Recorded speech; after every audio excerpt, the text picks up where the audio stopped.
అనువు కాని ప్లేస్లో అర్ధ నిమిషం కూడా ఉండొద్దు అంటారు మన పెద్దోళ్ళు. ఈ మాటలు ఎవరు పట్టించుకున్నా పట్టించుకోకపోయినా మన లీడర్లు మాత్రం చాలా గట్టిగా పట్టుకుంటా అంటారు. ఉన్న పార్టీకి కాస్త పలుకుబడి తగ్గిందంటే చాలు ఏంబటే పక్క పార్టీలో కచ్చిపేసేస్తా అంటారు. ప్రస్తుతము 2 రాష్ట్రాల్లో జంపు జిలానీల హవా గట్టిగానే నడుస్తుంది.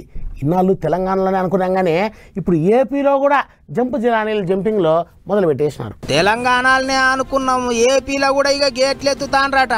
వానకాలం వస్తే ఎక్కనైనా గేట్లు ఎత్తుతారు. గది ఏమన్నా కొత్త ముచ్చటన అనుకునేరు. ఇది వానల ముచ్చట కాదు, లీడర్ల జంపింగుల ముచ్చట.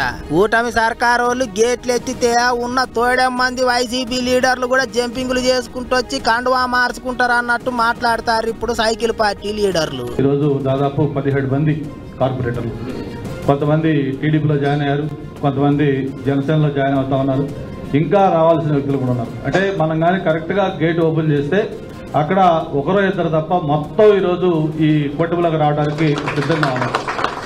ఇది ఒక కార్పొరేట్ లెవెలే కాదు, ఎమ్మెల్సీలు కావచ్చు, ఎమ్మెల్యేలు కావచ్చు, జిల్లా అధ్యక్షులు కావచ్చు, రాష్ట్రంలో వైఎస్ఆర్ పార్టీ పూర్తిగా ఖాళీ అయిపోయే పరిస్థితి వచ్చింది. దానికి కూడా ప్రధాన కారణం ఏంటంటే వాళ్ళ నాయకుడి యొక్క యాటిట్యూడ్. మన ఎలక్షన్ ముందు కూడా చెప్పాం, వైసీపీ అనేది మునుగుతున్న పడవ అని చెప్పారు. అదైతే ఇప్పుడు మునిగిపోయింది. ఇంకా పడవ ఇంకా పోతుంది, అయిపోయింది, ఆల్రెడీ మునిగిపోయింది. ఆగో అట్లా అవుతుందట. పాత ముఖ్యమంత్రి రీతి లక్షణం పసంద్ అయితే లేదట చాలా మంది ఫ్యాన్ పార్టీ లీడర్లకు. ఆయన మీద కోపంతోనే పార్టీ మారనికే తయారైతున్నారు.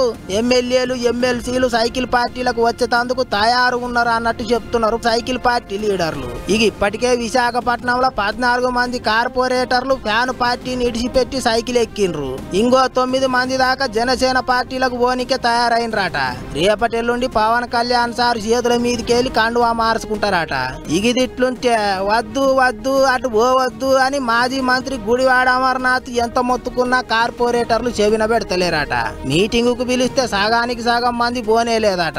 అంత చూస్తా అంటే విశాఖ మేయర్ సీటు కూడా ఫ్యాన్ పార్టీ వాళ్ళ చేతులకెళ్ళి జారిపోయేటట్టే ఉన్నది అనుకుంటారా అందరూ. సరే కార్పొరేటర్ల కథ ఏమో గానీ రేపు ఎమ్మెల్యేలను కూడా ఇగ్గుకుంటే ఏంది పరిస్థితి అన్నట్టు పరిశాన్ అవుతున్నారట ఫ్యాన్ పార్టీ వాళ్ళు. ఉన్నదే 11 మంది, అందులోకెళ్ళి కూడా గుంజుకుంటే ఇక ఏం కావాలి అన్నట్టు ఆగమవుతున్నారట. మరి ఇక ఏం చేస్తారో ఎట్టెట్టయితుందో ఏమో చూసుకుంటూ పోవాలి.